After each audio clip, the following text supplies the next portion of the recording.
Hey guys, finally আমার dinner complete.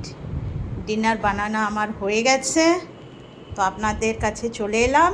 এবার দেখাচ্ছি। খুব গরম পড়েছে বন্ধুগণ, জানেন তো, এত গরম, আমি এত ঘামি গরমে, আমি আর রান্না করতে পারছি না। যাই হোক, তাহলে আপনাকে দেখাচ্ছি স্টার্টিং থেকে। এখানে হচ্ছে ভাত ভাত বানানো হয়েছে, গরম গরম ভাত।